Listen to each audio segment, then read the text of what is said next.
Então, Tati, explica pra gente o que aconteceu e quais foram as consequências, se é que houve alguma até aqui. Vamos lá. Real Madrid e Valência empatavam em 2-2. O jogo já estava nos acréscimos e o árbitro Rio Manzano já havia avisado os jogadores de que o último lance da partida seria um escanteio para o Real Madrid, cobrado pelo Luka Modric, que depois do escanteio ele ia finalizar o jogo, porque já tinha passado do minuto a mais que ele tinha dito que ia dar por uma revisão no VAR durante os acréscimos.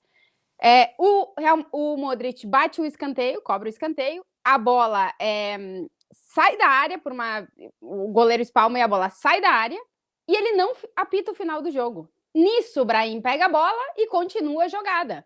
Brahim cruza, Jude Bellingham marca o que seria o gol da virada do Real Madrid.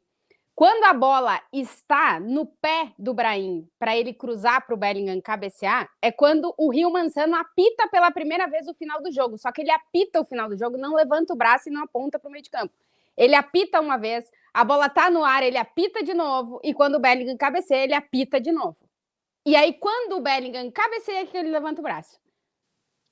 Ninguém entendeu nada, Fred. Os jogadores do Valência, naquele momento, estavam desesperados porque o Real Madrid tinha feito o gol da virada. Os jogadores do Real Madrid estavam indo comemorar e ele estava terminando o jogo, sendo que o gol não estava dentro da partida, ou seja, o gol não tinha valido, não foi nem anulado.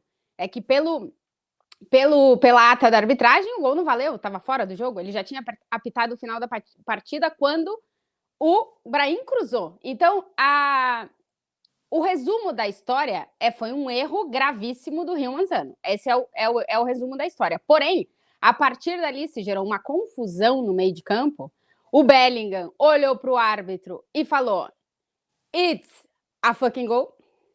O árbitro disse que o Bellingham estava insultando ele, meteu o cartão vermelho direto para o Bellingham, uma confusão. O Rossello tomou amarelo, os jogadores do Real Madrid saíram indignados de campo, o Tchouaméni chutou a placa de publicidade antes de entrar no túnel de vestiário. Foi uma bateção de boca no túnel de vestiário. Os jogadores do Real Madrid irritadíssimos, o Ancelotti dizendo na coletiva que é algo que nesses quase 30 anos de carreira ele nunca tinha vivido na vida. O Real Madrid dizendo que foi uma decisão inédita que impediu que o Real Madrid ganhasse o jogo. E daí, Fred, num ambiente onde a arbitragem tem sido protagonista já há algumas temporadas, nessa temporada, o Real Madrid está claramente apontando para a arbitragem toda vez que tem um erro. Quando o erro é do tamanho do erro que foi agora contra o Valência, tu pode imaginar que aqui na Espanha não se fala de outra coisa.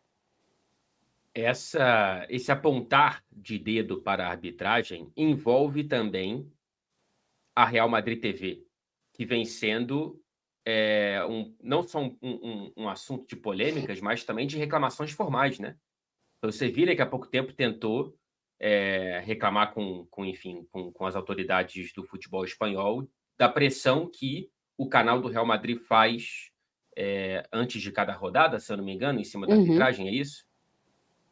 Exatamente, para trazer um contexto de um pouco o que está acontecendo nessa temporada. Sempre antes de um jogo, quando é designado o árbitro da partida, a gente tem quase toda sexta-feira ou todo sábado, dependendo do dia do jogo, um vídeo no canal de televisão oficial do Real Madrid apontando os erros que aquele árbitro cometeu contra o Real Madrid. Isso tem sido uma recorrente, tem acontecido toda a rodada de campeonato espanhol, e claro que isso faz com que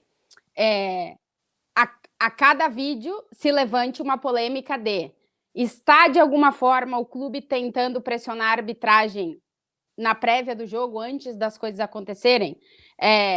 Está de alguma forma isso ajudando ou prejudicando o Real Madrid? Então, são várias as vertentes do porquê da intenção dos vídeos da televisão do clube. O Sevilla foi um dos clubes que foi até o comitê de apelação para tentar impedir que esses vídeos fossem feitos. O comitê de apelação da Federação Espanhola disse que não pode impedir isso, porque a televisão do Real Madrid é uma televisão aberta aqui na Espanha, é um canal privado, não é um canal público de televisão, portanto, o comitê não considera que possa impedir isso, né?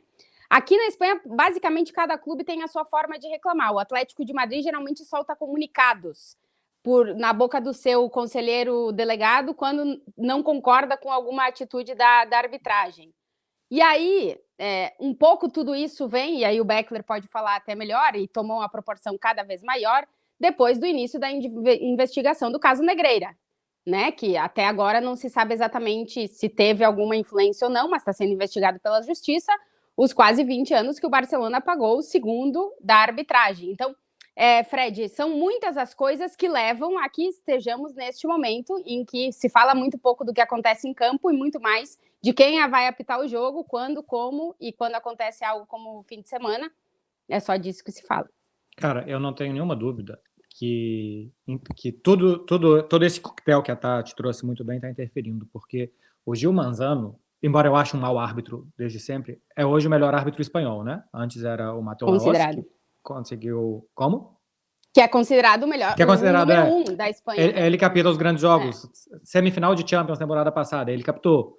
Então, jogos grandes europeus, FIFA e tal, ele capta. Antes era o Mateu Laoz que conseguiu encerrar a carreira dele dando 2 cartões ao mesmo tempo, né? Levantou um cartão amarelo, um cartão vermelho, um para cada jogador.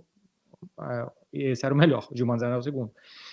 Quando um árbitro como... Inclusive o Mateu Laoz disse isso esse final de semana. Quando um árbitro com 11 anos de experiência, com a hierarquia que ele tem, toma uma decisão como ele tomou, baseada no medo, ele apitou com medo, cara. Ele não apitou quando a bola saiu da área, porque ele devia ter apitado. Se ele achava que tinha cumprido o tempo, ele devia ter apitado. E se ele permitiu que o lance seguisse, ele tinha que permitir que o lance seguisse. Eu acho que tudo isso... O jogo já tinha tido um gol do Vinícius que foi validado porque estava na mesma linha, teve que ter revisão do VAR e tal, então ali ele já pode ter tido alguma dúvida. Minutos antes, ele marcou um pênalti para o Valência e o VAR retirou ou sugeriu uma revisão e realmente não tinha sido pênalti. Então talvez ele tinha pensado que a moeda já tinha caído 2 vezes para o lado do Real Madrid, ficou com medo do Real Madrid virar um jogo que talvez ele tivesse tomado más decisões no último lance da partida. Eu acho que isso passou pela cabeça dele em algum momento ali, de que vou permitir, não vou permitir, vou permitir, apitou com medo. Não é o apito dele não interfere no lance, todo mundo continua disputando a bola igual, não é que meio time do Valência para e o Real Madrid vai lá e faz um gol de qualquer jeito de pelada, não é isso, todo mundo joga a vera aquele lance, e o Real Madrid foi extremamente prejudicado, porque o árbitro está com medo. E se o árbitro mais experiente, com maior hierarquia, com, em teoria, o melhor árbitro da Espanha está com medo, todo mundo está com medo, imagino eu. Todos os árbitros estão, de uma forma ou outra, com medo de apitar, não para o Real Madrid ou contra o Real Madrid, para o Barcelona ou contra o Barcelona, mas está interferindo todo esse ambiente muito tóxico, bem brasileiro, né, que a gente conhece bastante do Brasil, esse tipo de pressão. Tati falou da Real Madrid TV, o Xavi já disse em entrevista coletiva aqui que o campeonato está manipulado, que desde a primeira rodada o Barcelona está sendo sistematicamente prejudicado por uma retaliação ao caso Negreira. E, de fato, eu acho que nesta temporada, especificamente, existem mais decisões que prejudicam o Barcelona e mais decisões que favorecem o Real Madrid. Eu ainda acho que o Real Madrid está na frente do Barcelona 1 quilômetro, porque está jogando muito mais bola do que o Barcelona e não pela arbitragem. E aí o Xavi sai para falar que está sendo manipulado. É uma decisão que não é inédita, porque na temporada passada o Valladolid fez um gol pior ainda, porque é um rebote de escanteio, já tem um chute, e enquanto a bola está em direção do gol, o árbitro apita, e o Valladolid caiu por conta desse gol que faltou. Mas é bastante sintomático para mim que todo mundo aqui atrapalha tanto a arbitragem que a gente chegou ao ponto de ter um dos melhores jogos de La Liga, tá? Foi um jogo muito bom, o Valência muito valente, abriu o placar, fez 2-0, o Real Madrid empatou, toda a questão do Vini. Eu estava assistindo o jogo com 2 amigos aqui em casa e ainda comentei, pô, que legal que é ver jogo de La Liga assim, que é disputado, que é ida e volta e tal. E aí, no final do jogo, o árbitro fala o que fez. Então... é uma pena que tanta pressão de tanto lado ajude a estragar o campeonato. O problema, Fred, é que não se vê um tipo de solução, porque agora entrou num lugar onde todos os times reclamam de todos os árbitros do Campeonato Espanhol. O CTA, que é o responsável pela arbitragem dentro da Federação Espanhola, o ano passado trocou toda a sua cúpula de direção. Aconteceu, por exemplo, o Mateu Laoz, que a gente estava falando, se aposentou meio que forçado, aposentaram ele. Então, está acontecendo uma mudança, mas, na verdade, parece que nada muda, né? Porque a tensão, ela só aumenta. E realmente, assim, com um erro, porque foi claramente um erro do árbitro número 1 da Espanha, prejudicando o líder do campeonato, que, no final das contas, no final dessa rodada, nem prejudicou tanto assim, porque só o Atlético de Madrid, dos 5 primeiros, venceram.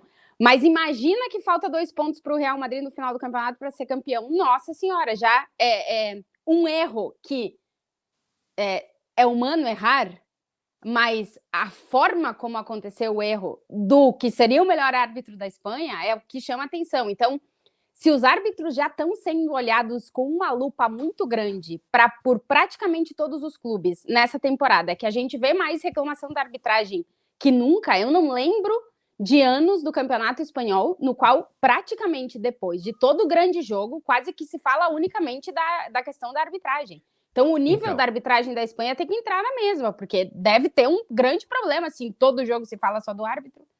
Antes da gente se aprofundar no tema Vinícius também, que é preciso falar de bola e de campo e de jogo, não precisa ir para Valência apenas, você pode ir para o Morumbi ontem, ou para Nottingham, no jogo contra o Liverpool no sábado, que você vai ver cenas muito parecidas. Gente tentando invadir a cabine do juiz para reclamar, para partir para violência verbal ou até, às vezes, física. Assim, cara, essa bolha, ela em algum momento vai estourar. Tem várias bolhas no futebol que estão próximas de estourar aí, né? Essa aí, e muitas vezes com a gente ajudando a inflar, né? A gente da imprensa.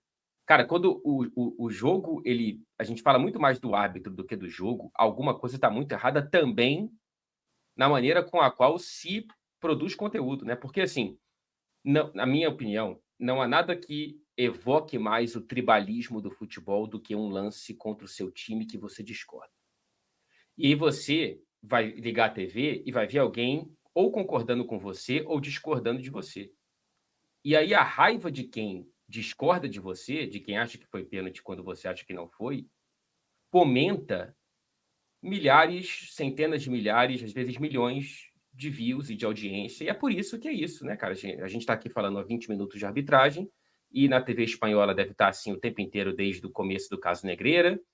No Brasil, provavelmente, hoje o de placa foi só sobre o que aconteceu no Morumbi. E é isso, né? E aí daqui a pouco a gente vai falar 5 minutos do Vinícius Júnior. Você sabe o que é que eu acho? Que aqui piora é o caso Negreira, porque eu acho que os árbitros erram, assim como os jogadores, os técnicos, os jornalistas. Todo mundo que está envolvido erra, são todos humanos. Só que aqui, desde o ano passado, quando algo realmente, assim, não sei se foi ilegal ou não o que o Barcelona fez, mas imoral, é evidente que o Barcelona contratou para fazer scout e pagar o que pagou 7 milhões de euros o vice-presidente da comissão de arbitragem, então pelo menos imoral é muito, se levanta a dúvida se só estão errando, né? Ou se estão errando, por que estão errando? E aí, do outro lado, pega para ver o Edu Iturralde, que hoje é comentarista de arbitragem, diz que o Florentino Pérez fechou ele numa sala do Santiago Bernabéu e o pressionou já, enquanto ele era árbitro. Então, assim, quando começa a abrir a caixa de Pandora e que as pessoas começam a duvidar o porquê dos erros, eu acho que gera esse ambiente tão tóxico daqui. Porque até então, eu sempre tive na minha ideia que os árbitros erram muito mais a favor dos times grandes, porque inconscientemente eles têm medo. De alguma maneira, né? Assim, é fácil ver no Brasil, na Espanha, na Inglaterra, na Itália, em todo lugar é assim. Aqui tem uma desconfiança de que sistematicamente o erro esteja acontecendo de forma proposital. E aí gera o que a gente está vendo.